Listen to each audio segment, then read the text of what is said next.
In this lesson, you'll learn about managing the phone conversation. The interviewer takes the lead, but with the scheduled interview, you'll also have a scheduled period of time. 30 minutes is typical, but it might be a bit longer, or it might be a bit less. Your preparation is key to managing the conversation. Remember the 5 P's. Prior preparation prevents poor performance.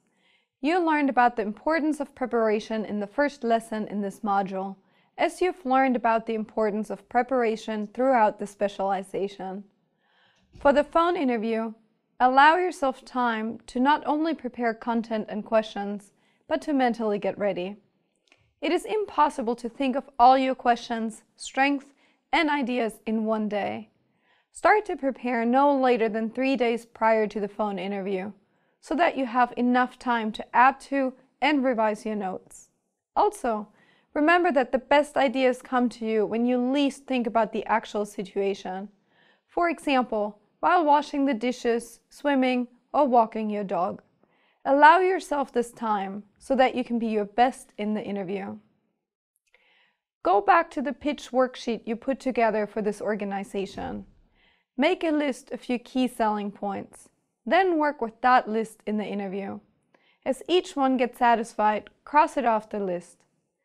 Make sure that your answers during the call reiterate your experience, interest in the position, and desire to continue the conversation in person. The interviewer is listening for responses and stories that showcase your confidence, experience, and enthusiasm. The interviewer is listening for indications that you've already done some kind of research on the organization. Interviewers make note of all those applicants who take the bull by the horns and say something like, "I'm very excited about this opportunity and would like to start working for you." Let's hear what John has to say about managing the conversation. Hi, John. It's nice to see you again. Nice to see you too, Daniela. I'd like to make one point up front. It's important that you are clear at the start about whether or not you can hear the interviewer. Please don't say, though, "Can you speak up?" Do say, "I'm having trouble hearing you. Can you hear me clearly?" And that's less confrontational and clarifies whether the connection between you is bad or if the problem is on the recruiter's end.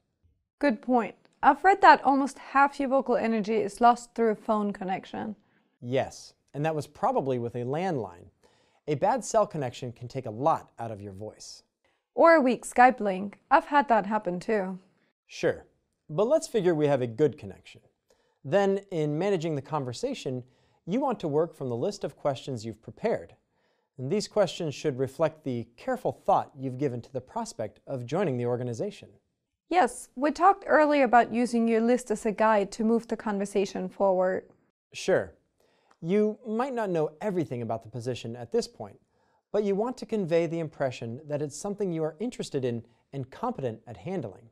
Basically, what the interviewer needs to hear and conclude is that you can get the job done and are worthy of inviting in for a face-to-face. Exactly. Mentally, the interviewer is making the connection between the organization's problems and you as a problem solver. In previous lessons, we've talked about having a story file ready to go. So be prepared to use your story file to respond to interview questions. You don't have to have exact facts and figures for everything. This will overwhelm the interviewer. You're selling yourself, but you're not being salesy. Right. You're showing you're a problem solver. You're telling your stories that show how you can analyze an issue and come up with solutions, how you can decide on and take the right action. So you keep your story file by your side? You have all of your documents ready to go. You want to have a physical copy of your cover letter, resume, and the job description in front of you during the call. You'll also want a notepad and pen with the bulleted list of items you want to cover, and also have the main points of your 2-minute pitch. You can also have a calendar nearby for scheduling and a watch or a clock to keep track of how long your responses might be. You'll probably want to be a bit more concise on the phone than you would in person, just because time is tight. So you're watching your time? Absolutely. As you glance over your notes and keep an eye on the clock, there may be additional important points to cover in the pre-allotted time frame. You can tactfully steer the conversation towards subjects that need to be discussed or elaborated. You might say, "That's a good point. Can we come back to that a little later? I have some additional thoughts on the subject we were just discussing." So even though the interviewer takes the lead, you're guiding the conversation. Yes, like I said when we last spoke, a good phone interview is like a dance, and a good dance needs a firm lead, but also a smooth follow.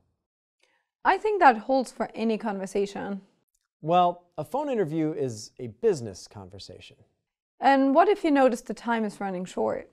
As the conversation winds down, give more thought to what you say. Interviewers remember how you started the conversation and what you finished with. Your final words will generally have a greater impact. They'll be remembered longer, so pause. Use your voice to underscore your last remarks as the interview winds down. Great points there, John. Thanks for those tips. To summarize, remember the 5 Ps. Have your documents ready to go. Be prepared to use your story file. Preparation allows you to be confident, and confidence will be your biggest helper in managing the conversation and keeping your answers on point and brief. In our last lesson, we'll give you tips on closing the interview. See you then!